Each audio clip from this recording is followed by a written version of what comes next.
Phil Phails at writing a theme song. He doesn't know the words to sing. If success is the flash in the pan, my friend, then failure's most everything. Phil Phails for you. Phil Phails for you. Phil Phails for you. Phil Phails for you. Please don't fail to click the like and subscribe button. By following the Fool's Journey, we all learn through failure. Thank you for being here. Enjoy the show. Welcome to Phil Phails. My name is Philip Jones. Phil Phails at Finding His Voice. Everybody, welcome Father Bill W. You can wave at the camera. Let everybody tell everybody It's hi. good to be here. Yeah. I'm going to put down the pen and paper. Okay. I really love this. And then you're going to pick it up later. I will. Yeah. Of course. To do my work. That's right. I will pick it up later Yeah. and do my work. Mm-hmm. I certainly will, Bill. Okay. So starting this second section, I like to do a bit of a breather or a grounding exercise with my guests. You can put that over on that side. Yeah, whatever you'd like. I like to do a grounding exercise. Okay. Because I get so excited when I do these. Well, don't lose that. That's good. I get really excited, and there's a part of me that just wants to root into my intentions and also put my guests at ease, my friends. And so what we'll do is I have been inviting them to a little play. And if you would play with me, I could give you an option. I've done improv in my life. You told me that. I like that. Yeah. Hester's Follies? Or oh, my goodness. Not there. There's a community here in town called Best Friends and Belly Laughs. Okay. From and they've been providing a free community of improv for anybody who shows up, regardless of their skill level, for, goodness, I don't know how many years now. It's got to be more than eight years now. And I've been a part of that community for a long, long time, from a participant to a facilitator to someone who teaches the facilitators how to facilitate. And I love it. Cool. I think it's a spiritual practice. Right. I think it's part of your work. Oh, it's part of my work. And you know that. Oh, yeah. You intuitively know that. Oh, yeah. That's the stuff we're talking about. When you follow... You know it's true, right, by its impact on you, right? How it changes you, and you see it impacting others. Yeah, there's a flow. Yeah, we've seen folks come in not able to participate, insecure, and then a year later they're bright and they're lively and they're following some inner guidance. Yeah, I think it's a Buddhist practice or a spiritual practice, however you want to say it. Some a way of like, clearing ourselves of ego and being able to take direction from someone else. Anyway, it's wonderful. I'll give you a choice of 2 games. And you could not choose either of them, and we could do something totally different if you wanted. I'll follow. The 2 games I would suggest are either Mirror Cat or Sound Ball. 2 games. Which one would you like? Sound Ball. Oh, I love Sound Ball. Okay, Sound Ball. Sound Ball is a game where, in these warm-up, this is like a warm-up game for improv. You normally have a circle of people. Okay, I'll get the picture. And this is something where we're just we're getting comfortable with each other, getting comfortable doing stuff and participating and acting. And I have the focus right now of the game. It's here within my hands. I hold it. And with this focus, it will go from me to you. And it goes from me to you with a sound and a physical gesture. It will, I'll do it in a second to demonstrate. Okay. And it flows just like my awareness from me to you. And I'll make the sound and I'll do the gesture with my hands or with my whole body. And to receive it, for you to receive that communication, you'll mirror the gesture and you'll mirror the sound. You'll receive it that way. Then you'll put it down. You'll look within yourself for your own sound and your own gesture, and you'll pass it back to me. That make sense? Sure. Okay. So it could be something like,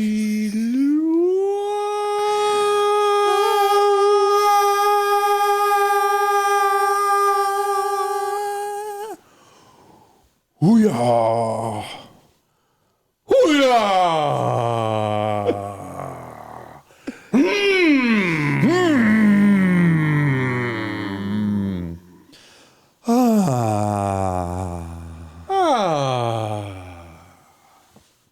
Uh-oh. Whoa. Yeah, we're there, Right. man. Yeah. We're there. Dylan liked it. Dylan liked it. He's going to write a song about that. Oh my now. God. Yeah.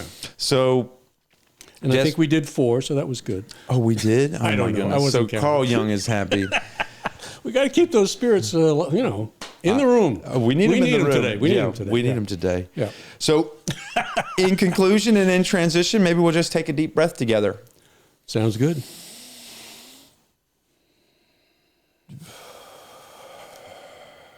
Yeah, my commitment to you and to myself is to be present with you, to be here now, to give this experience all of my attention with engagement and excitement. And it's easy to do.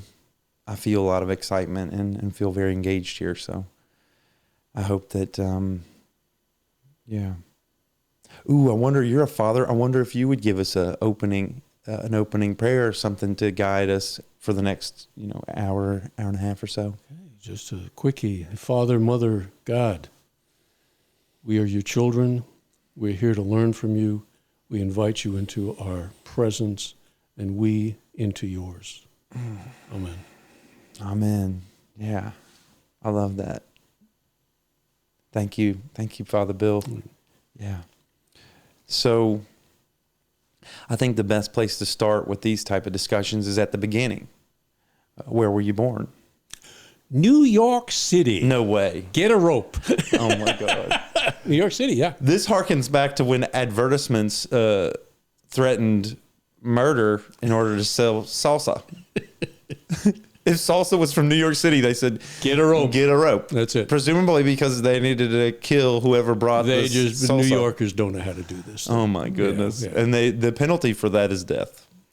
Well, Were they just going to tie him up and put him in a closet or something? Texas has a way to go in its evolving spiritually, let us say. Get a rope.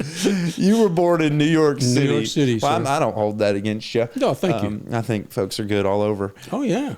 You were born in New York City in what year? What was going on in New York when you were born? 1945. 45. End of the war. The end of the war. 45. Yeah, the Second World War. So it was November of 45 when I was born. Man, Part of the baby boom. you're my senior. Yes. Yeah. So, yeah. 78. I'm 78 now. So Wow. A long time ago. Congratulations. Yeah, it's been a journey. You were born in New York City. Were you in New York City for a lot of your life? Till I was about 18. That's good. And then I got out. Okay, so let's talk about that time. Growing up, you mean, or what? Yeah, your childhood, the family. So this is the part where I like to explore parenting and family, intergenerational trauma, stuff like that. So were you the first, the second, the third? You were the third. Third and last. You're the baby. The baby, only boy, 2 sisters. 2 sisters and you. Born into an alcoholic family. Both your mom and dad were alcoholics? Riddled with it on both sides. Mother was not an alcoholic. Is it mother wasn't? She was not an alcoholic. Dad was, but enough for both of them. Oh, her brother was, her father was. So she was born into that alcoholic family system. Okay. And so was he. And those were the dynamics that really played havoc with my life. So it was a big part of ceremony. It was a big part of your daily life. Was your father consuming alcohol? Oh, yeah. And not only your father, but all the communities around. Every male member of my family has either been an alcoholic or struggled significantly with it.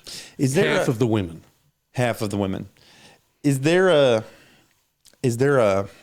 how do I say this? Is there a cultural part of this? You know, I hear Irish some Catholic. Yeah, that's kind of what I was thinking. Like Part of the drinking culture. yeah. So Irish, the fighting Irish, drinking is a part and parcel of that heritage or that culture. Absolutely. Goodness. Rites of passage was when you had your first drink. So it was initiation. they've tied it into they haven't set you guys up for success. Or maybe they have. Say that again. They haven't set you up for success. If Well, they did within their system. yeah. I mean, if you're gonna belong to that clan, you're gonna be a drinker. Yeah. The most the most intimate discussion I ever had with my father. Okay. Yeah. Was 16. I'm drunk. He catches me, and you know what he says to me? What? Bill, if you're gonna drink scotch. Boy. Oh my And I did. I followed him in that. Oh my goodness. Yeah. And were y'all all together, grouped together, your two sisters and you? Were y'all in close? Was it like within 6-7 years, or were you like 10 years after or something? So 2 or 3 years apart from my older sister, 2 or 3 years from the oldest one. So kind of a normal Yeah. spread of the kids. Right. And did it follow like norms of birth order? Was your oldest sister kind of very responsible, type no. A? What Vicious. were the vicious? Vicious. What's that like? I suspect mentally ill. Destructive. Rageful. Yeah. Strong. Imposed her will on the rest of the family. Really? Very sick woman later. Yeah. Very sick. Very sick. Okay. So Yeah. She used to crush my hand. She's very strong. she would crush your and hand. she's 7-8 years older than I am. When you were a kid, she When I would was a crush your kid. hand. Yeah, she would crush my hands. It would hurt. She'd rip up my clothes. I got a new sweater once. She destroyed it. I think it was 12. It sounds worse than it was, but I'm starting to get strong. Yeah. And knocked her down a flight of stairs. Oh my I mean, goodness. it didn't hurt herself, but it was like, you ain't doing that to me anymore. That was when you stood up. Yeah. You knocked her down a flight of stairs. Right. Oh my goodness. Yes. This was that's such a provocative event. Stands out in my mind. I could imagine. Yep. So there wasn't a great relationship between you and your oldest sister. No. It was she was vicious, she was mean to you, cruel, sounds like. That's right. There wasn't a nurturing quality to it. No. What about She became alcoholic, of course. she became an alcoholic? Sure. Goodness. What about the middle sister? Kind of stuck in the middle. Oftentimes the middle sibling is the peacemaker, the one that kind of is in the middle and kind of tries to be a liaison or a Sort of a lost child. Lost child. I would give her that category. Very smart, lots of ability, but boy, we talked earlier about not finding her voice, and she too got caught up in the alcohol and the drugs, and never really developed. Went to Columbia University, got her degree, and worked as a night secretary in a law office. You know, you talk about hiding, not coming out, not trusting herself, and drank and drugged, and found a place where she could drink and drug and have that be a lifestyle. And have that be a lifestyle. That's right. Goodness. So yeah. we're setting the. I got out. Let's not get out yet. Okay, I really want to continue to explore it, if that's okay with you. Oh, sure. Yeah, part of this is like get the dynamics. Oh, I'd love to. So, when you were born, let's see, what part of New York was it? Manhattan. You were in Manhattan. Yeah, West 91st Street. And did you go to a Catholic school? Of course, you did. Of course. Yeah. Is this? Oh, so what was the dynamic with your mom and your dad with regard to kind of the finance? Was your dad the breadwinner? What kind of job did he have? Not good enough. Now that takes us back to his family of origin. Mm-hmm. All right. My grandfather, his father, was on Wall Street, made a lot of money. His father. They grew up with servants in the house. Oh, wow. They had a home in the city. They had a home on Long Island. They had a home in Bermuda. Whoa. All right? I mean, we're talking a lot of money. Really. Servants. So 5 kids, they're growing up kind of entitled. Okay. All right? Entitled. And that can be a cross to bear. It can hold you back from not one of those, only one of those kids, and she escaped. Not one of them went to college. Not one of them became a professional. One became a truck driver, for a beer truck driver. Mm-hmm. One became a cop. One, my father became a longshoreman. Mm-hmm. And the dynamic that was going on amongst those kids was shame. Shame? Yeah. What were they ashamed of? The old man made it, I never made it. The old man never loved them. Mm. He never fathered them, and they suffered. They weren't raised by their father. It was the servants, or it was just an empty house. It was the mother. She was a sweetheart. Yeah. I mean, she was a sweetheart. There was enough love in the family to, keep psychosis from coming, I suppose. Mm-hmm. But dysfunction, a lot. A lot of dysfunction. Was your dad the breadwinner? He was a longshoreman. That means he's working on the docks. That's right. People are bringing in stuff, and he's getting it where it needs to go. And he's ashamed of his job. He's ashamed. I was not allowed to tell people in school that he worked on the docks. Really? Yes. Your father works for the United States Lines. Almost pretend like he's an executive. This is my mother's pathology coming into the picture. There's shame. So we have shame all over the place here. Yeah. This hiding who we are and not look good on the outside. Don't talk about what's going on the inside. Well, I used to get in trouble for being honest.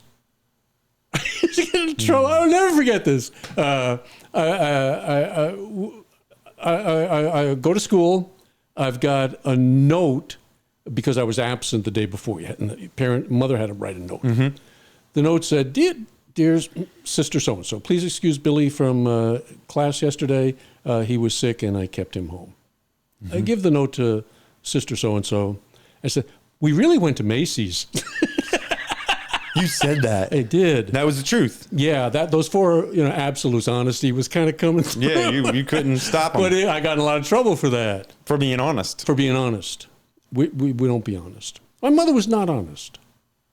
She was, because of what she grew up in. This is your primary conditioning. Yeah. It reminds me of maybe our current culture, society, where we put out on Facebook, or we put on these social media platforms, we put out our best self. We put out the good times. Right. And we show people success. We show them beauty. We show them all the things we think people need to see in order for us to be held in high regard socially. The persona, the mask. And thereby we play into a cycle of violence and a cycle of falseness. Yeah.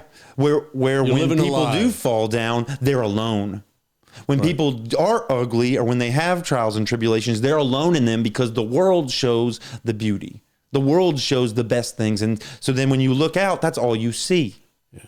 And so when you're down in the muck, in the mire, you go to those places and there's no one there with you. And you hide it because there's no place to show it. Well, maybe we need just a social media platform for folks to share the warts and all. But I don't want to digress too much from there, but it seems like where we are now is just a more sophisticated and technological version of where we've always been. This idea that we have to be beautiful, we have to be, pure, our parents can't work as a garbage man or a longshoreman. There's disrespectful ways to walk this earth. Mm-hmm. Yeah. And then we're rooted in shame. And how does that influence us, poison us to the core? Right. Mm-hmm.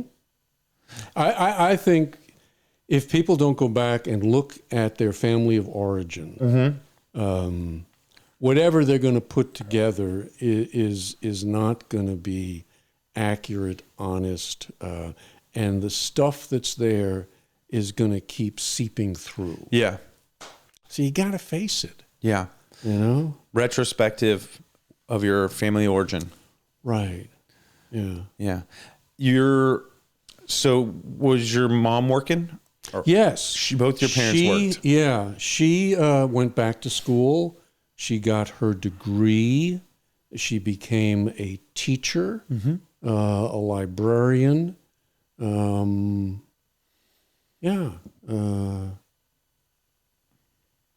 So when y'all got home from school, was there someone there? When I got out of school, I had a key that was on my neck. We called us latchkey kids. Yeah. Because when we got out of school, we came home and there was no one home for us. Was that what it was like for you? That's true. That's so true. you came home and there wasn't anybody there. Yeah. Because both Which your was folks, a relief sometimes. with your sister, you're probably hoping your sister wasn't there for sure. Yeah, oh my God. That's right. So, yeah. Did you view yourself as a good kid? Yes. As a matter of fact, that was my function in the family. Was being a good kid. You got to be the good kid. You were the good kid. I was the good kid. What did the good kid do? I got good grades. Looked good. You looked good for the others. Be smart. Smart. You're going to go to school. You're not going to be like your father. Not going to be like your father. Oh my goodness. You're modeled, and you're modeled this, and they're saying like, don't do what you've been modeled. That's right. It reminds me of, I've said this numerous times. I was raised in a cycle of violence. Okay. And I think about it as, when at some point you realize that the lessons I was taught growing up by my parents and the people that are around me was what not to do. Yeah. It wasn't a lesson of, hey, this is what you do to find a successful, happy life. It was, this certainly doesn't work. And what you're left with is a search for what do you do? And then I think this is what the origin story of a seeker, of someone who's constantly seeking mentorship, constantly seeking that right path in a world where they were only provided the wrong, and I don't want to do that. So it sounds like you had a similar upbringing. Absolutely. I can relate to that. Yeah. I went in search of. Yeah. And I literally did go all around the world kind of doing that. You did? On. Oh, yes. What did discipline look like in your household? I got beat. Beaten? Yeah. How so? Belt. Yeah. Closet. Closet. You had to go into a closet? No, I got locked in the closet. Locked in the closet. For yeah. how long? It was abuse. I don't know. 20 minutes, half hour. Oh, my goodness. Was it dark in there? Yeah, very.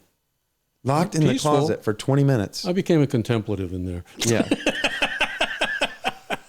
Meditate. Better than out there. Oh, my goodness. Probably. Yeah. So when I got hit, I'll never forget this. When I got hit with the buckle end of the belt, something snapped inside of me. Said, this is wrong. Oh, yeah. This is wrong. That part of me that we're going to talk about knew it and reacted to it. I mean, my early life, I think, was looking back on it, was it was a process of building bricks around me so that you can't get in and you're not going to hurt me. Walls. Yeah. I built a wall. Because it was painful.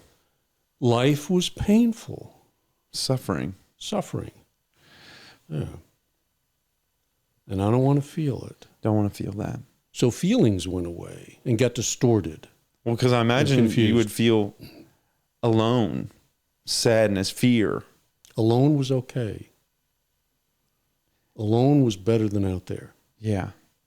So when you say out there, where were you? Yeah. But where would you go to hide? Different things. Food, alcohol, drugs, jobs. All of it involved a hiding. Mm-hmm. An I'm not present in this. You take your attention to this thing that gives you some small bit of satisfaction or some small bit of solace. Again, looks good, but what's going on the inside? Yeah. You haven't addressed the core issues. No. Yeah. No. That were kind of planted there by your family origin. Yeah. I mean, I think nobody gets raised right. I'm inclined to agree. Yeah, nobody. You get too much, you get too little. Nobody gets the Goldilocks treatment. You know? Yeah. I have this idea. I'm going to grab this real quick. I have this idea of... I love Rubik's Cube. Okay. And I have this idea that we come out of our mother like this. That's a painful birth. It's... Father Bill. Yeah, it is. It's a painful birth. No wonder her mother was pissed. Yeah. But we come out ordered, pure, innocent. Ah, yes. All the greens are with the greens, all the whites are with the whites, and all the blues are with the blues. And every time we're met with a belt, or every time we're met with the intergenerational trauma, right? And every time they pass that along, right, instead of meeting us with love and compassion, there's a spin. That's right. And 1 spin and 2 spins and 3 spins and 4 spins. And by the time you're conscious, by the time you have, an awareness that you are self and you have autonomy, this thing is so mixed up. Right. You don't know what's going on. And some people it's smashed. Yeah. It's not just you could twisted. be missing. Yeah. This could be out of order and you could be missing these things. Right. And so if you have the wherewithal, and not everybody does, if it's smashed, maybe you just live that way, or maybe you this thing disappears and death overtakes them because it's just too much. It's too much. But if it's not too much, we'll learn to get an opportunity to put the pieces together. If we're blessed, blessing. Yes. If we're blessed, we can take this through mentorship, through some seeking, some experience, and put this back together. Right. And I don't know how that works. It's something I'm seeking now with you. Uh-huh. I hope that with this conversation and with all these conversations, I find a way to, there's algorithms, there's different algorithms. Right. And eventually, one finds out how to become pure or closer to it than like as if when they were born. Yeah, yeah. And I don't believe that there's a finished product. Yeah. I'm done. Look out for people who are done. Yeah. Oh, man. Yeah. No, it's continuous. Yeah. And so you're always finding stuff. Yeah. You're always in the process of healing. And is it going forward or is it drifting back? Keep an eye on that because it goes both ways. Oh, man. You don't really stand still. Yeah. With, so discipline looked like it was brutal. Was it always? But, I have worked with so many people. I mean, my stuff is wussy stuff. really, compared to what. Well, so your many, stuff was your That's stuff. my stuff. Yeah, it was your stuff. It was my stuff. It was just as bad as it gets for you. That's right. That's right. It's relative. It's all relative. Yeah. But I don't want to lay myself out as a terrible victim. Well, most of the kids I grew up with had the same stuff going on. Yeah. So this was part and parcel of a culture of was it Irish Catholics? This was everybody was kind of going through that type of That's all upbringing. I knew. That's all I knew. Yeah. Goodness.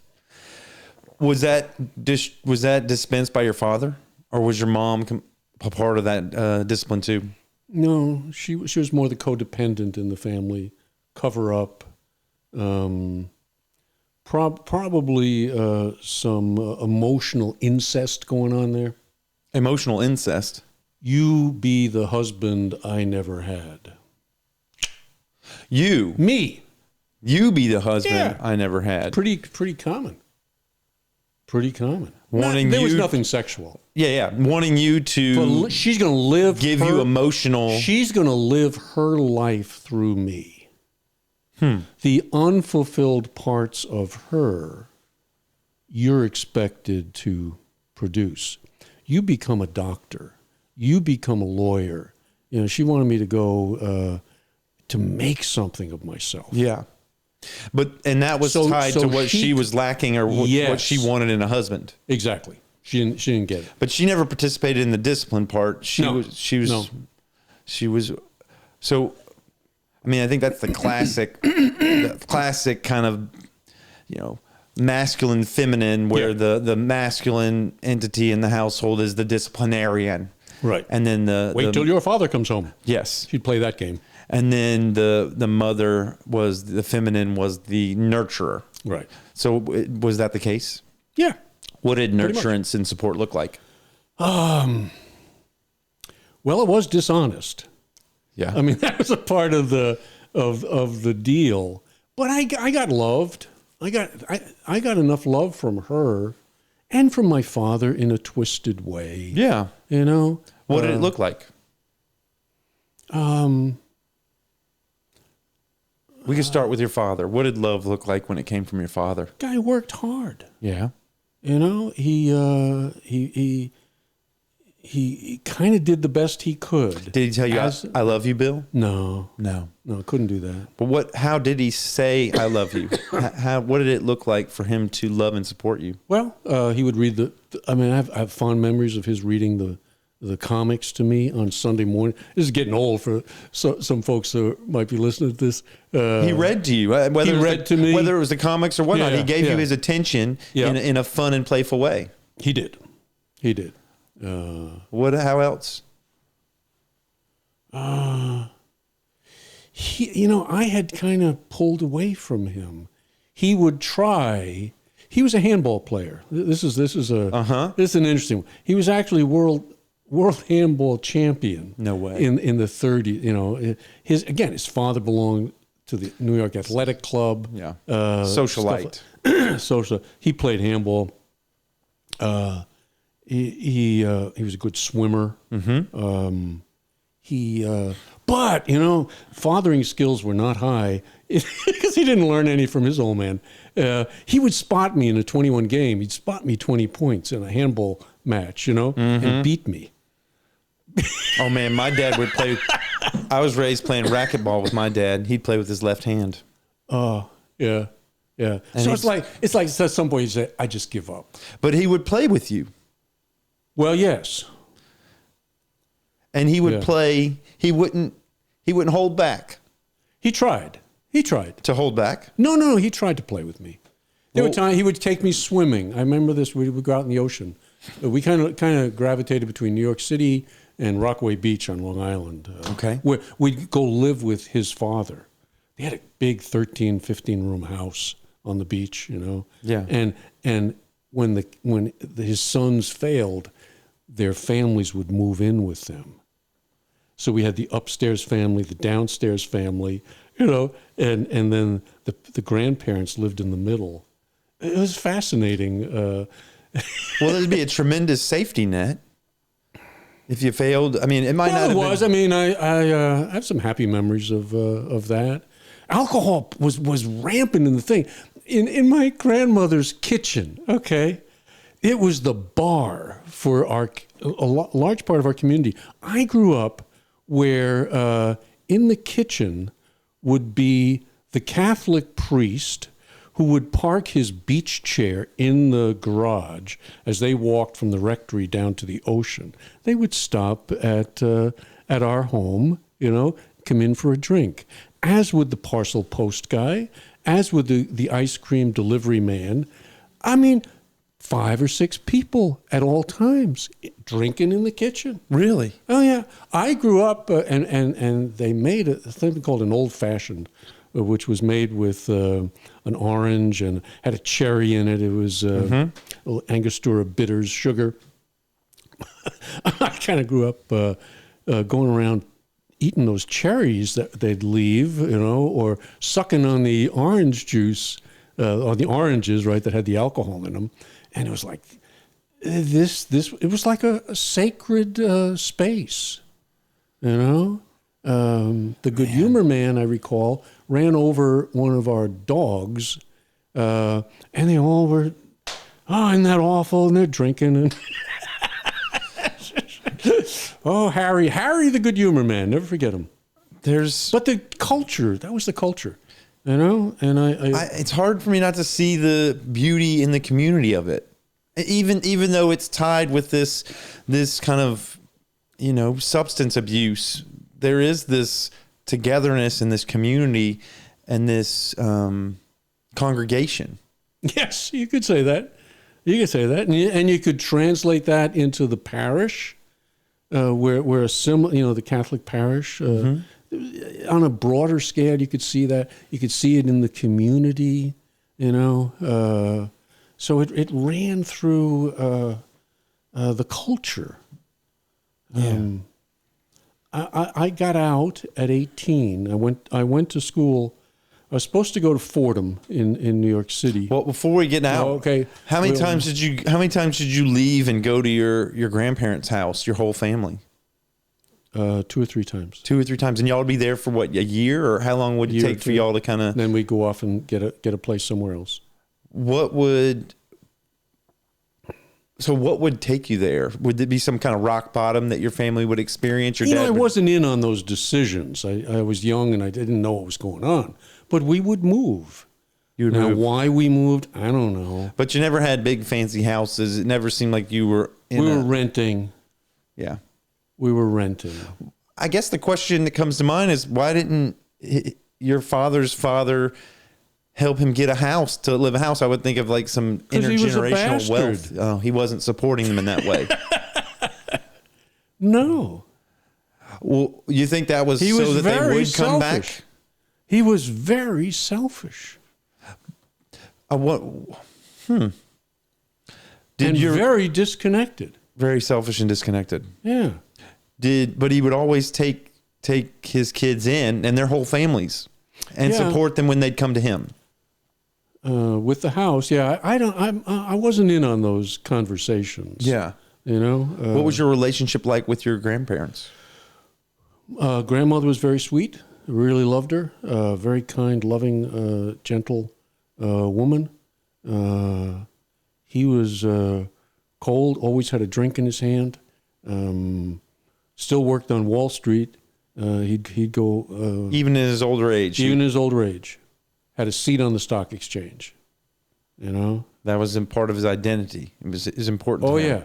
And my father, this was so sad. I mean, he played the stock market too. Mm-hmm. And looking at it as I grew older, I could see him trying to follow in his father's footsteps. Yeah. He would dress up and he would go into Wall Street and he would buy stocks, and he did okay in some of that stuff. But he hadn't achieved. And the shame, man, you could just see it. It was the family was drenched in it. So it's very sad. When your parents, in family life, there's always going to be conflict, or there's going to be confrontation and that stuff. Mm-hmm. When your parents had arguments, Did it happen in front of the kids, or did it happen behind closed doors? Closed doors. Closed doors. Could you hear it? Yes. You could hear it. Oh, sure. It was violent. Breaking up furniture. Yes. I remember we lived in New York City at this time, and my father was drunk, and he started breaking up the furniture in the house. And my mother grabs my two sisters and myself were outside on the sidewalk. It's 86th Street in Manhattan. And people are stopping. We lived on the 4th floor. People were stopping because the noise was coming out of the apartment. Yeah. You know? Yeah. And they're looking up, and we're down there. And I remember that, just like the buckle. It was one of those big bricks that I put up emotionally inside of me. Yeah. And I remember saying to myself, you son of a bitch, you're never going to hurt me again. Thump. Thump. You know? So that part of me was very closed off, emotionally disconnected, wanting to look good on the outside, but nobody knows me on the inside. And your folks are the way that they're navigating conflict is both isolated. They're not modeling for you how to have difficult conversations. They're taking it behind closed doors, and then you can hear kind of disturbing, like I imagine, your dad's loud voice, maybe cuss words, maybe. I'm not getting a sense that he was physically abusive to your mom. No, he wasn't. No, but certainly emotionally, and there'd be threat of violence in just the escalation of it all, and how big his expressions would be. Breaking furniture is almost like a stand-in for breaking her. Yeah. And how did that impacted you by further shutting you down, or how did it impact you? No, that's the way. Retreating into myself. Yeah. How did this play out socially within the community? I mean, people are hearing this. Your looking mom good. We're looking fine. But these things would occur. These obvious like examples that it's not okay. Did the community just accept these? Was everybody's dad doing this? Who knows? I mean, I wasn't privy to what was going on, but a number of the friends that I had, there was stuff going on there. My cousins, for example, their father, who was a cop, similar dynamics, ragefulness in the boys, my two, and they were kind of like brothers to me, because when we'd moved to my grandfather's house, we grew up together, Yeah. So because y'all were all there. We were all there At the beach house. So and both had alcohol, drug issues, as they grew up. They got out, and I got out. The ones who got out survived. The ones who stayed in that system went down the tube. When you say got out, you left the family. You left the family. Yeah. You not just left. You emotionally distanced, and you physically estranged yourself from your family. I moved. I went to school in Ohio, which was a whole nother world. I mean, that was. You had to. I had to. In order to save yourself. Yeah, that's right. They wanted me to go to Fordham, which would have kept me in the city. And I said, look, I can for the same price, all right, I can go away to school. And I wanted to go away. And I don't know why, but they agreed to that, and I went. And in a sense, that saved my life. Going away to school saved your life. My cousin had to do the same thing. He went away, and then he moved out to Portland, Oregon. And then he brought the other kids out. So it's about moving away in distance. I don't think I could have gotten sober in New York City. Because it was just so prevalent. And I was so tied in to the dynamics that were going on. Did you get sober in Ohio? No, Detroit. But I mean, it was I had to cut my ties with the family. What'd that look like? Different at different stages. In the beginning, kind of similar in the sense that I would fail because of my drinking, and then I'd go back to the family and stay there for a little while. Would you go to the beach house or would you go to your parents' house? My parents had their own home by then, and I'd go there, and they'd kind of take me in, and it wasn't my fault, and put the things together and go do something else. So I did a lot of things. I worked with orphan kids in the Bronx. Always did good things. You did, because you were a good kid. I was a good kid. I was in the Peace Corps in West Africa. You know, I worked on a kibbutz in Israel. I taught high school. What is a kibbutz? A kibbutz is a communal living farm in Israel. A kibbutz is? Kibbutz. Kibbutzim is the plural. How would an Irish Catholic man, when I think about Israel, I think of Jewish folks or Palestinian folks. Well, if you live in New York, I grew up in my little community with Roman Catholics and Jews. I didn't meet a Protestant till I was 18. Okay. I did not know Protestants, you know. And so that culture was familiar. But looking at I was searching for utopia. I was always searching for utopia. I was searching for a safe place. You know, that's what the Peace Corps was about. That's what working in an orphanage thing was about. You know, can you find a place or create a place where healing can happen? Yeah, where it's safe. Where it's safe, where it's whole. So I was always looking for those things. And that's what Israel was about. And you looked at a kibbutz. I was reading the New York Times, and it said, come work on a kibbutz in Israel. They called it an ulpan, all right? So for 6 months, you would go and you would work half the day on the farm, driving a tractor or things like that, and half the day you'd study Hebrew.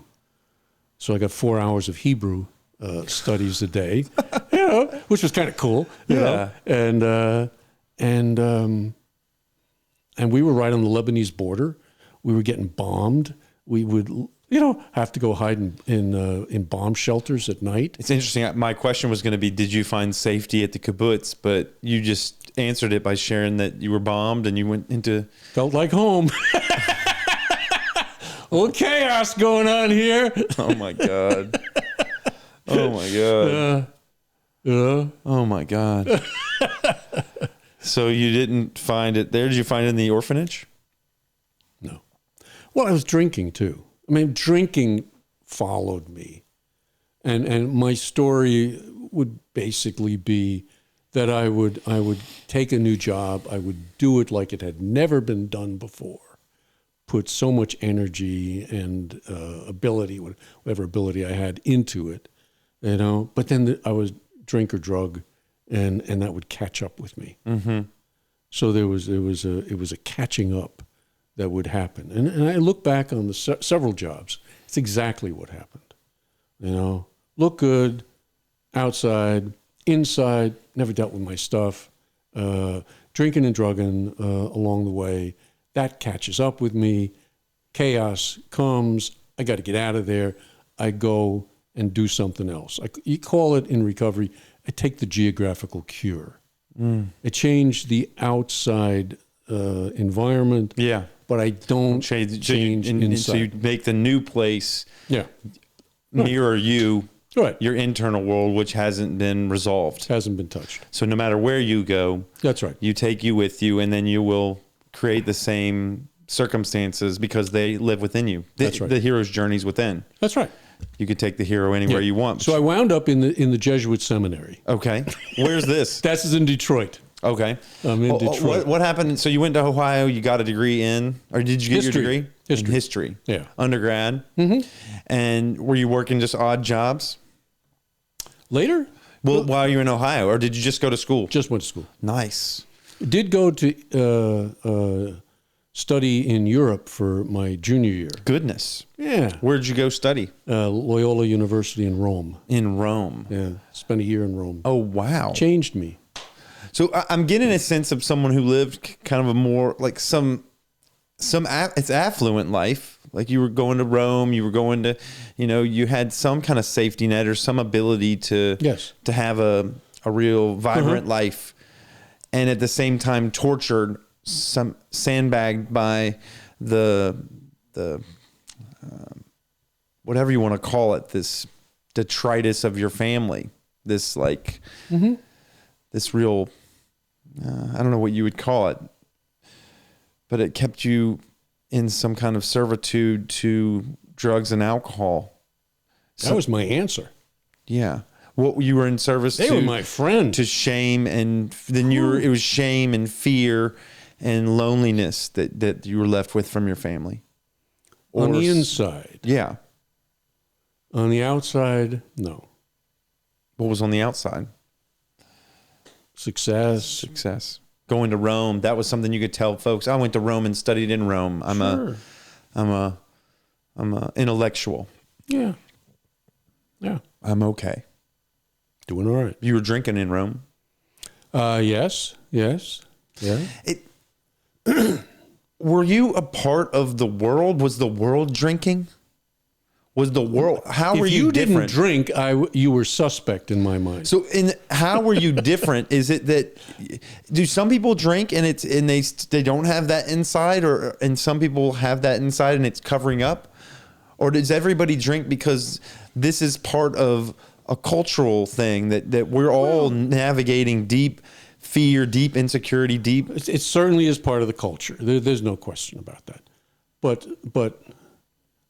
for me, and let me just speak for myself in this, I found a friend.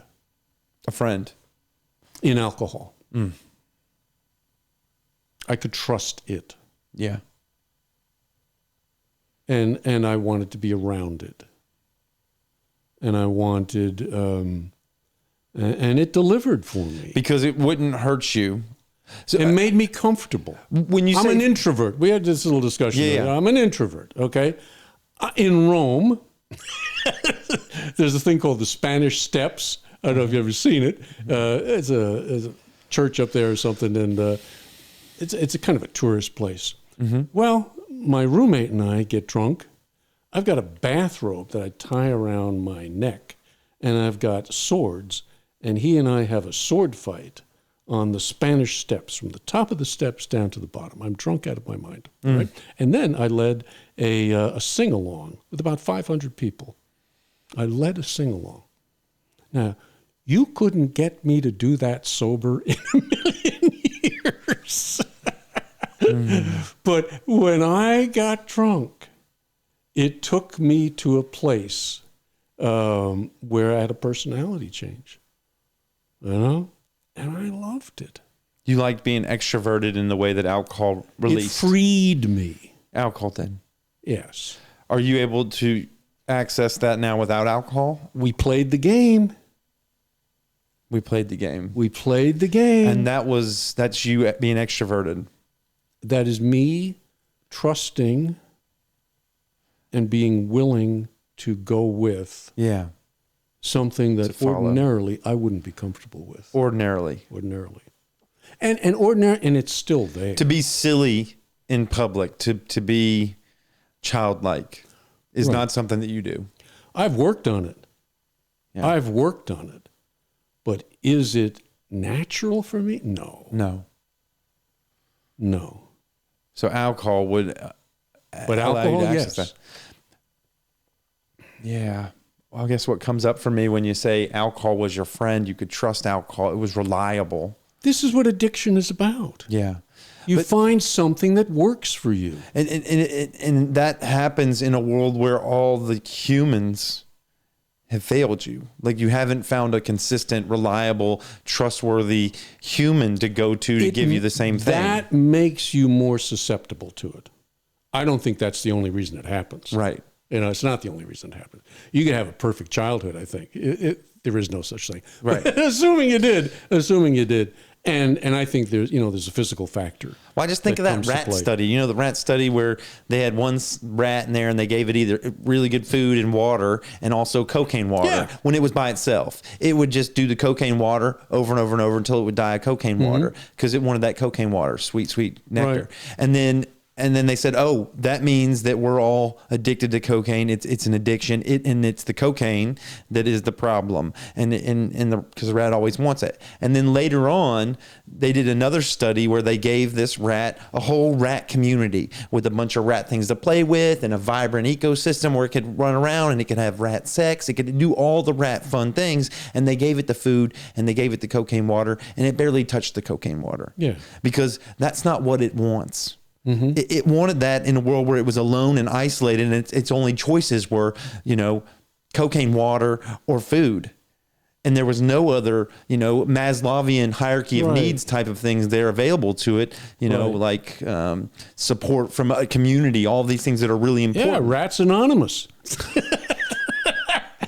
Do you see that as a component to it is a component. Yeah.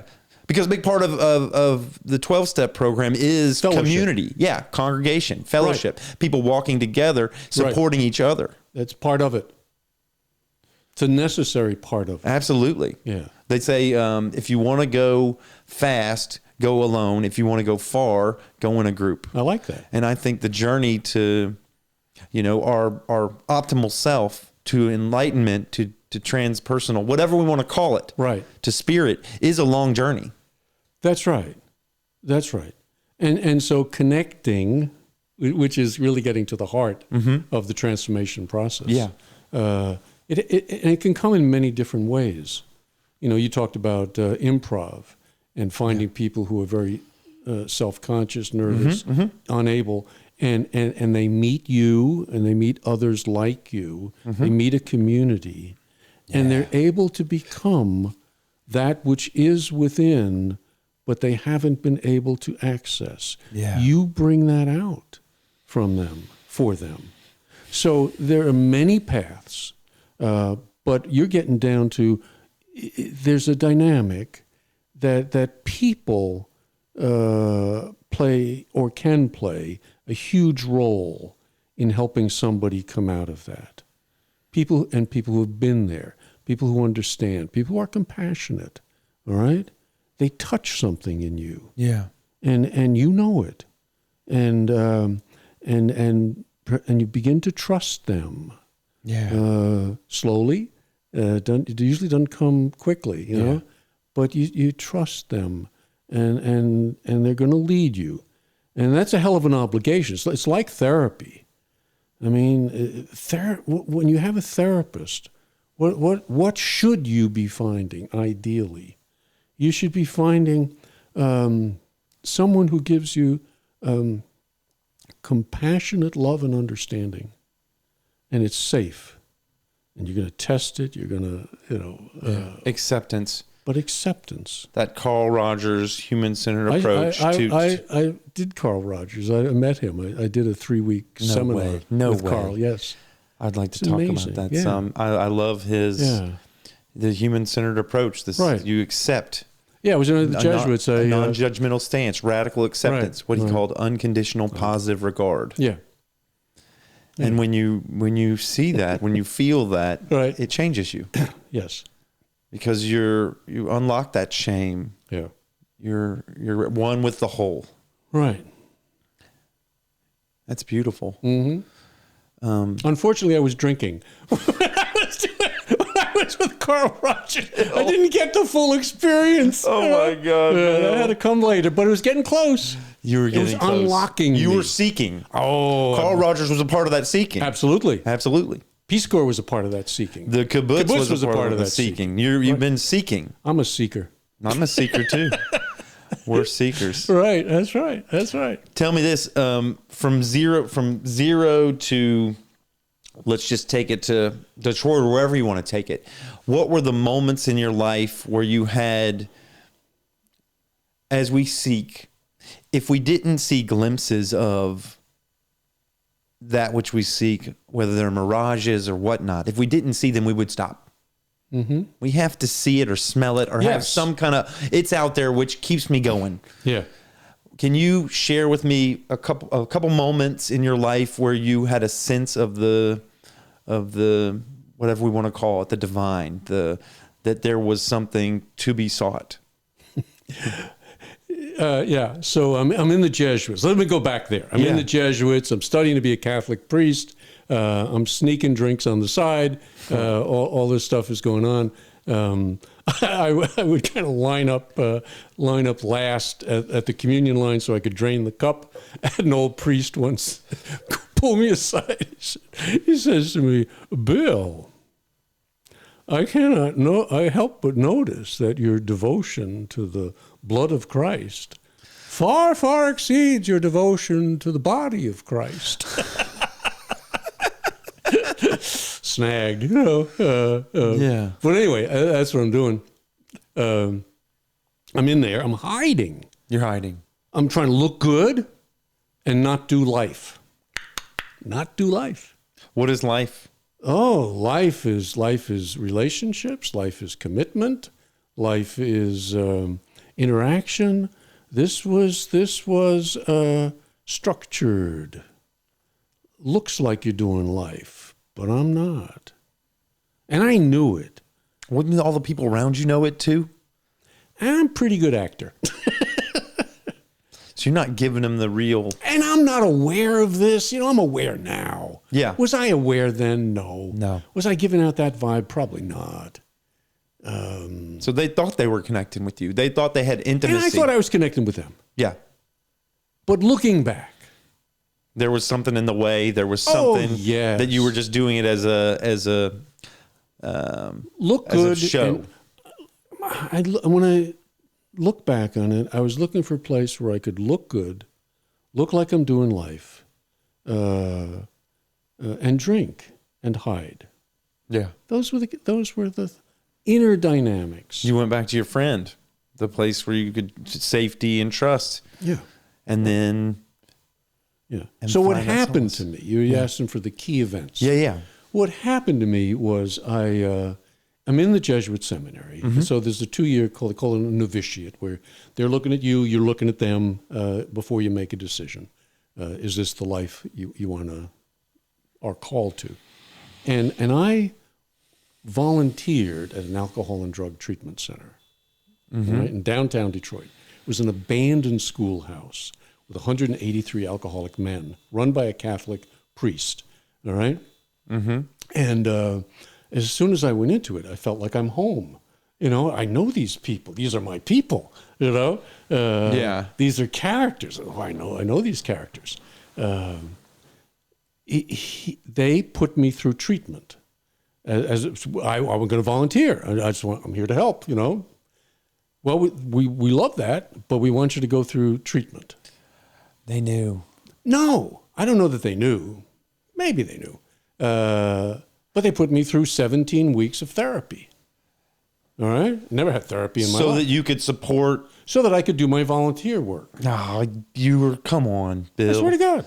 No. They knew. I don't know. They knew quickly as I'm learning They about. put you where you needed to be. Well, absolutely. What wonderful people. Oh. And they weren't going to tell you, we think you're an alcoholic. We want you to do that for that. They told you what you needed to hear to go through it, whether it was they or it was the divine. Right. That's true. This is, yeah. This yeah. So and so 17 weeks of therapy, group therapy, Yeah. and tough group therapy. Yeah. And they're getting at you, And so I'm saying, and I'm learning about addiction. I'm saying, well, yeah, there's my father, there's my uncle, there's my grandfather. Yeah. And they're saying, hey, Where are you? where are you? Where are you? Yeah. And I'm saying, get away. Yeah. I started to get it. I intellectually, I got it. Yeah. If this is addiction, I am one. All right. I'm an addict. All right. Yeah. But from here to here, longest journey in the world. Oh, God. Yeah. Yeah. So when I went to Carl Rogers, out in California, I made it a pilgrimage. I hitchhiked from Detroit out to California. and wore my collar. One of the few times I wore my Roman collar, and hitchhiked. Took no money. Stayed at monasteries along the way. Had a nice letter from my superior saying, please help this crazy kid. And Oh my God! and, A hitchhiking priest. hitchhiking priest, yeah. Oh my Got some goodness. strange looks in Missouri. I tell you, they didn't know what the hell that was. Martha, what was that? Oh my God! You got rides though. I got rides. I get some. Boy, did I get some interesting rides. Interesting rides. Do you remember any of them? Yeah, one was two. One was a gay priest who picked me up in Oklahoma. Who knew the priest at the treatment center I was at. He used to cruise the highway picking up young kids. Was he picking you up because he thought you might be interested in Sex. Yeah. Yeah. You weren't though. I wasn't. Yeah. And when he found out who I was and where I was coming from, he backed off. But you talk interesting people. Yeah. Another guy was a guy who had been in a monastery and left. A Buddhist monastery or No, it was Christian monastery. monastery or something. I don't recall exactly what, but I know I had at one of the monasteries they gave me some bread and cheese, and I shared that with him, and the man just broke down in tears. He did. Yeah. What was that about? I don't know. For him, you'd have to ask him. But it was like, when you seekers. I'm sure he was a seeker. Yeah. Who didn't find, and this was symbolic of what he was looking for, and that just breaks you up. So I don't know. Maybe he was a car salesman by that time, but in his heart he was he was looking for something else. Yeah. So anyway, that experiment. I started to get sober. I had committed, I'm an alcoholic up here in my through mind. this thing where they take you through the group therapy and all that stuff. Right, all that. I'm sober. Yeah. I'm going to AA, but I'm suspicious and I'm not surrendered. So that's when I went out to California, did the hitchhiking thing, and I got drunk in Arizona. To make a long story short, the guy picks me up and he says, "Do you want a beer?" And I said, "Sure." Yeah. And I'm 3 months sober, and it was like that quick. Oh, yeah. Right back to it, I had my bottom in Cleveland, Ohio. I was supposed to be helping the priest at Case Western Reserve University, and I am dragging gallons of wine back to my room in the dorm, and I'm getting ready to run. Because I'm a runner, I'm going to go off and do this thing again. The Jesuits was getting hot, I'm You need to up. get out of there. I need to get out of there. Yeah. Where am I going to go? I had two thoughts. One was I'm going to go to India, and I'm going to join an ashram. You were going to seek. I'm going to get holy. Yeah. The kibbutz, the orphanage, this was a new one. That's a new one. I haven't tried India. Which one of these will be strong enough to break me or to separate me from my friend? Which one of these will be powerful enough? You were looking for an experience. Yes. Or go to Australia and just stay drunk for the rest of my life. Yeah. I'm honest to God contemplating which one am I going to do. Yeah. And I hear a voice. And the voice says to me, I'll never forget this. I know where I was. It's imprinted in my mind. Yeah. Forever. Bill, you are 27. If those are your choices, there is something wrong with you. It wasn't condemning. Yeah. But it was spot on. This was your first experience of the voice? My first experience. All right? And what it did, and I didn't know this at the time, my ego system, the defense system that I had put together, collapsed. If I went to India, it would be false. If I went to Australia, it would be false. I was false. Yes. There's something wrong with you. There's always been something wrong with the people around me, or something wrong with the situation around me, but something wrong with me. And all the therapy and that kind of stuff, that had just kind of pounded away at the wall. Yeah. This was the collapse of the wall, Yeah.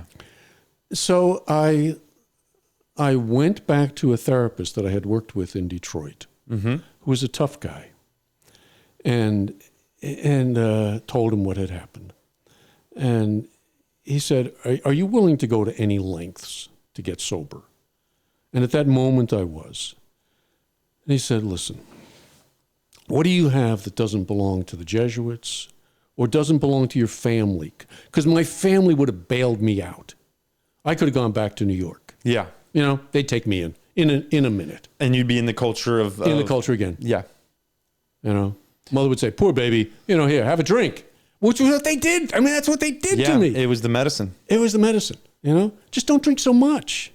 Yeah. What do you have that doesn't belong to the Jesuits or to your family? And I said, I have nothing. They said, well, Bill, there's a place for people who don't have anything. It's called the Salvation Army. Are you willing to go there? I said, you're out of your blankety blank mind. The Salvation Army? The Salvation Army. He said, I thought you were willing to go to any length.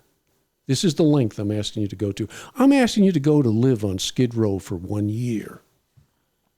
And I want you to look in the eye of every alcoholic and addict that you meet there. What is Salvation Army? I don't know what this is. The Salvation Army. What is it? It's a place for homeless people.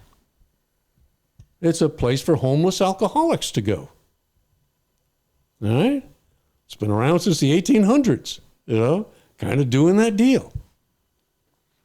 I mean, when I think of the Salvation Army, it's like Goodwill or something like that. I don't actually have a sense of what it is. What is it, though? Really, it's Skid Row. It's a place. It is on Skid Row, and it is where folks are helping these people that are come in rock bottom. Rock bottom. You got nothing generally, and you're gonna. They're gonna take you in. And he wanted you to go in not as someone helping people, but as one of those people. Damn right. And that's what you were. When you he wanted me to go to get the help. When you renunciated your family, right? When you renunciated the Jesuits, right? You had nothing. I had nothing. So the only places you could go would put you back in this cycle. Those two would put me back in the cycle. Yeah, the two places, the two ideas you had. That's right. Were going to be So this was the one he said. You go where you go when you've got nothing. This is. Are you willing to do it? We're going to start you over at the bottom. At the bottom. And so you did that. I did it. You did? I did. Tell me about it.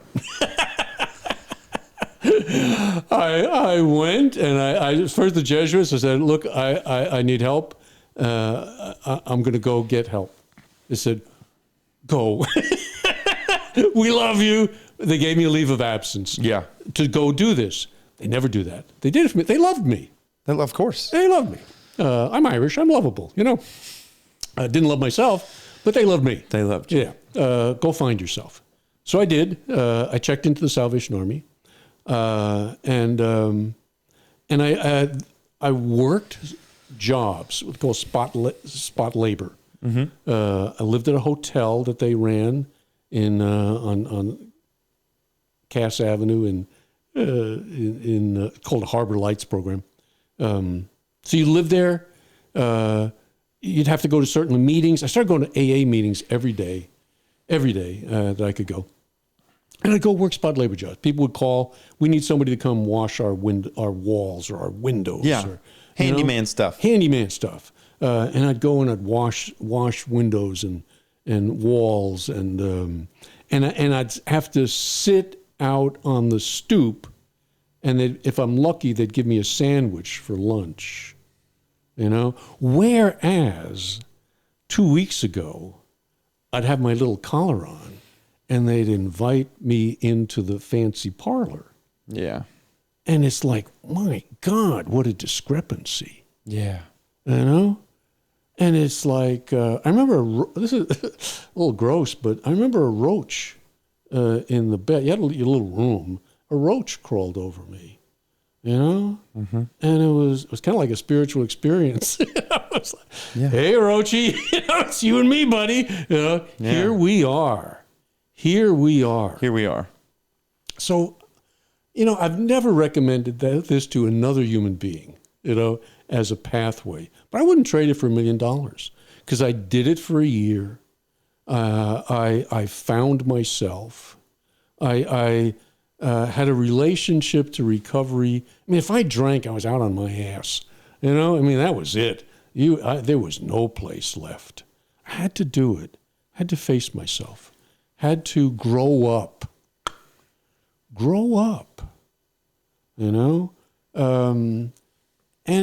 I did that for 6 months there, then went to a halfway house, worked as a janitor in a Presbyterian church in downtown Detroit the second 6 months, lived at a sober home. At the end of a year, had my year, living on Skid Row. Yeah.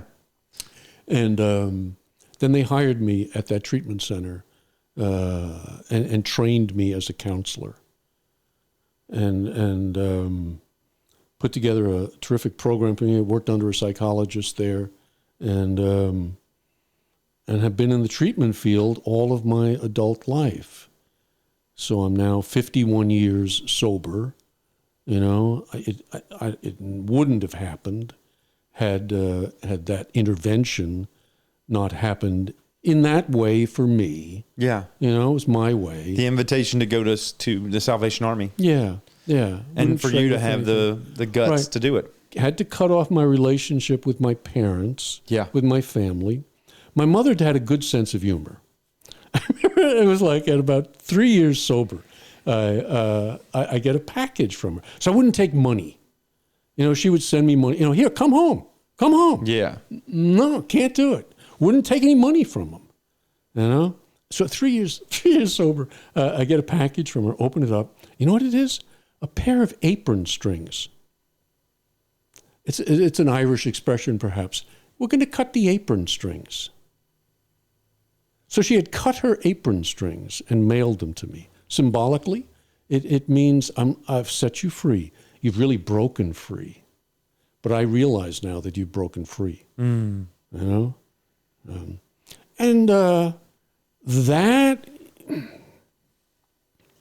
in various forms, the situations change, the scenery changes, but that's the process of discovering who you are.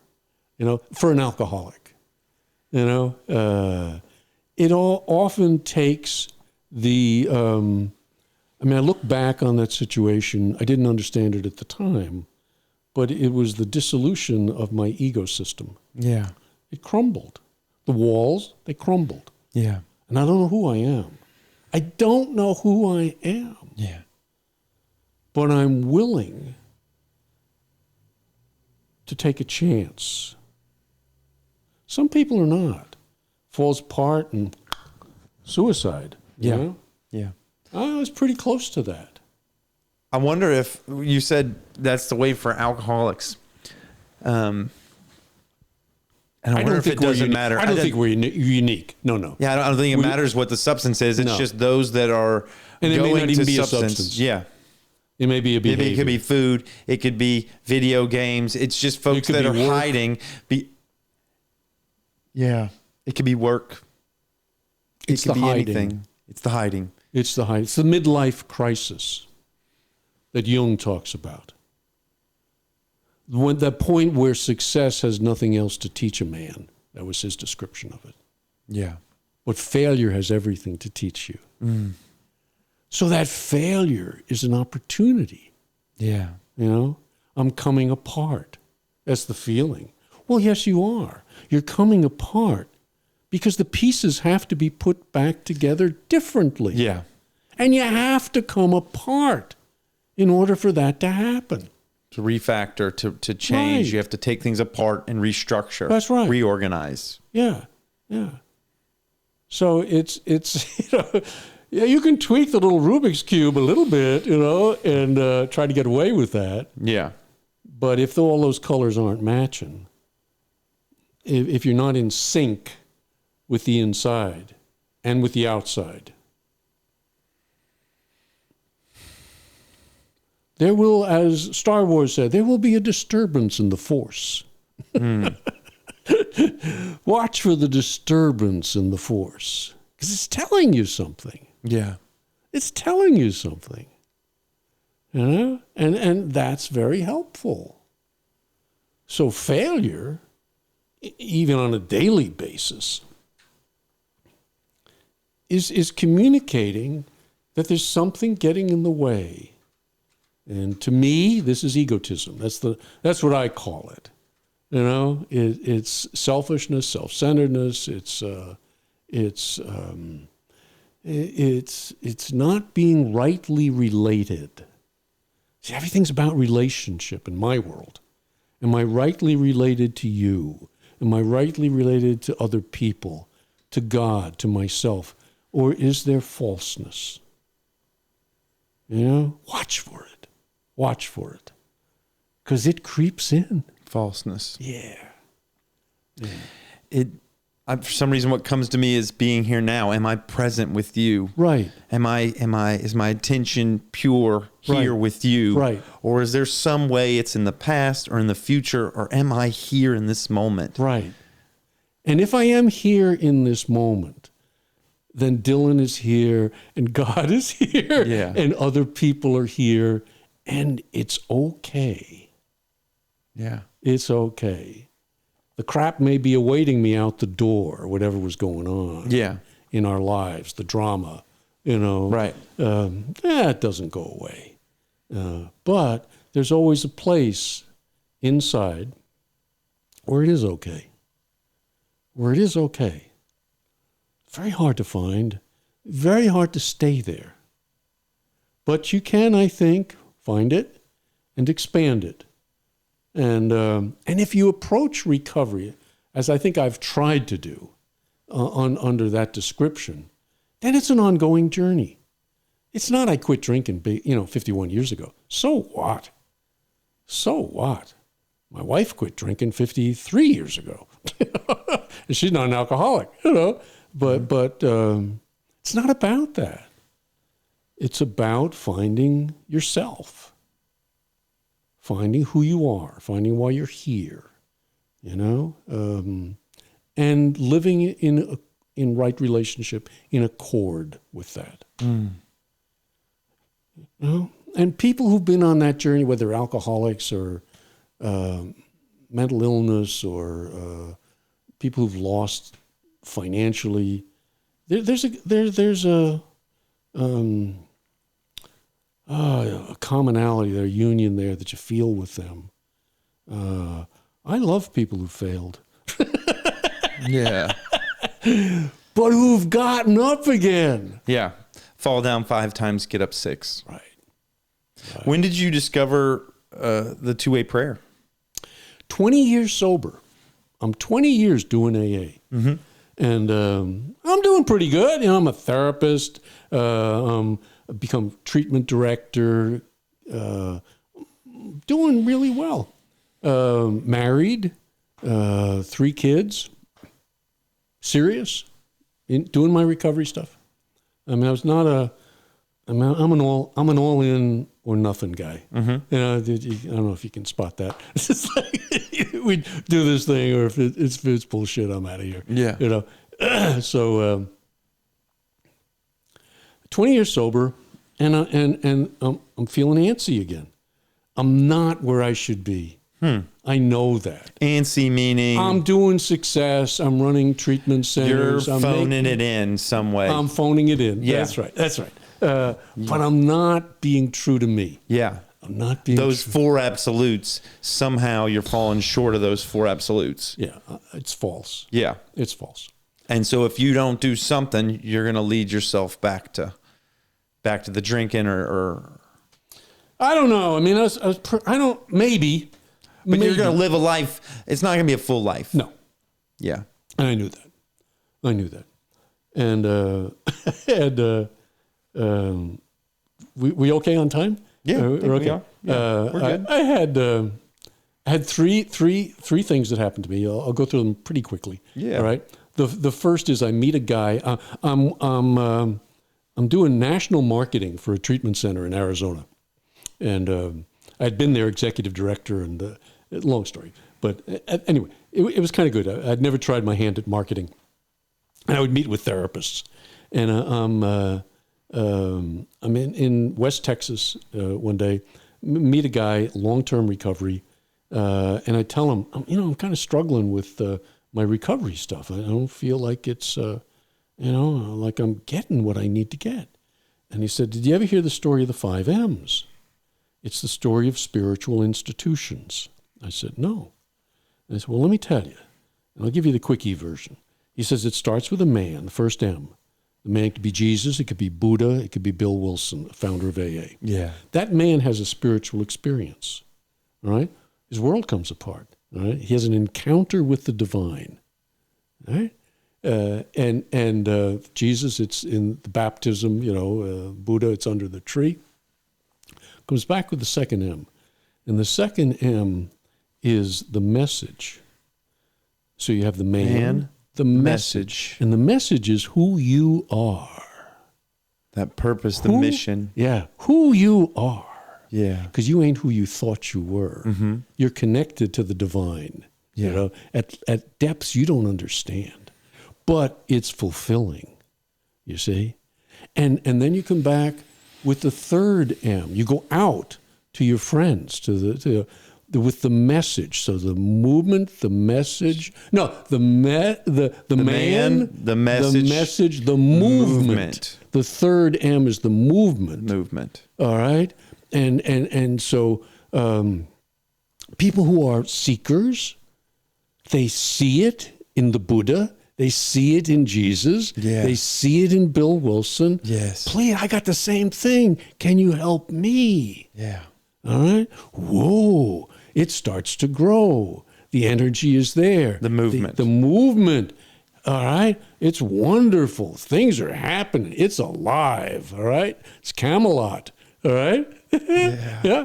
And then the fourth M is when we organize the movement. And that is the machine. The machine. Now we're going to organize it. We're going to have rules and regulations, and it's all about power and control. You see? Yeah. And this is what happens. It happens in the church. It happens in AA. It happens in, and it becomes about beliefs. Instead of faith. Instead of faith. And the energy drains out. Mm. You see? It loses its connection to life. Yeah, because then we're looking outside instead of inside for guidance. That's right. And then the fifth M is the mausoleum. Mausoleum. Because it's dead. Death. So the guy asked me, you ever been in a dead church? I said, oh, yeah. You been in a dead treatment center? Oh, yeah. All right. Death. Yes. There was the story. And that was a turning point for me. It was because I think once you I did my 20 years and did it right, but it's like, whoa, we're ready for the next phase. And that started it. That gave me the key that there is not going to be an institution, is not going to be another treatment center or such where I'm going to pour all my energy in. We're going to create it because it will fall apart again. Yeah, you're looking inside at that point. Yeah. For your guidance. Yes. Instead of outside. Right. And you've written a book about this, right? Yeah. What's it called? Two-way prayer. Two-way prayer. Two-way prayer. And that's what I'm going to invite into my life. And I'll probably report back to you. All right. I want to continue this discussion with you. I'll be waiting. We're going to land this plane pretty soon, and it's hard to because I have so many questions, and I'd like to continue the discussion in some way, shape, or form because I don't feel like it ends here. No, it just starts. Really just starts. Yeah. Because what happened to me next is I got in touch with an archivist who had researched and studied, and I spent 3 hours with him that changed my life. Oh my God! And he taught me what was really at the base of the program of Alcoholics Anonymous and the 12 Steps, and that was this process of two-way prayer. Two-way prayer. Yeah. I started doing it 31 years ago. It changed my life. And I'm going to start doing it. Yeah. Yeah. I feel called to read a poem as we conclude. Would that be okay? Sure. This is actually a verse of a poem called "A Great Wagon." It's one of the middle verses. It's from Rumi. Ah, yes. I don't know if you're familiar. I know Rumi. Oh yeah, He's in the Rumi here. I love it. And here I'll read it now. Okay. Out beyond ideas of wrongdoing and right doing, there's a field. I'll meet you there. When the soul lies down in that grass, the world is too full to talk about. Ideas, language, even the phrase each other doesn't make any sense. The breeze at dawn has secrets to tell you. Don't go back to sleep. You must ask for what you really want. Don't go back to sleep. People are going back and forth across the door sill. Where the two worlds touch, the door is round and open. Don't go back to sleep.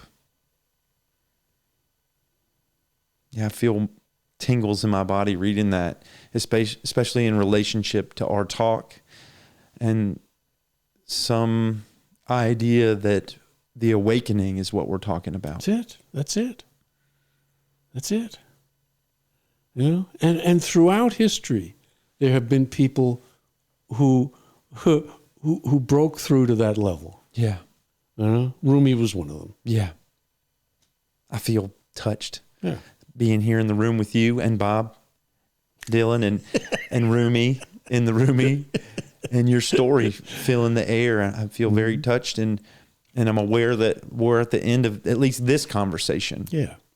And I hope, and I believe it'll be not the end to our conversation. Yeah. And I'd encourage people to go to the website, Two Way Prayer. Heck yeah. And there's a video there that they can watch that'll kind of give them the history and the practice. Yeah. And the tools. Y'all go to Two Way Prayer. I'm going to do it, and I'm going to share Two Way Prayer as I practice it too. And we can have that discussion too, because I'll do it in the morning. I'll write out the question and I'll practice it as you've done. I watched videos of you doing it with folks and them sharing it and you talking to them about it, and it seemed very moving to me. They're oftentimes in tears. Yeah. So, this is Phil Phails at finding his voice. We've been spending this time with Father Bill W. And I'm forever moved. It's been a pleasure. Yeah, thank you so much. I knew this was going to be good. Yeah. As soon as we connected. Man. This man's a searcher, and he's approaching it in the right way. And people need to hear this message. So keep doing what you're doing. Yeah, thank you so much. You. Yeah. Peace. Yeah. Can I have a hug? Absolutely. Yeah. Oh, I love that. oh here. Nice job.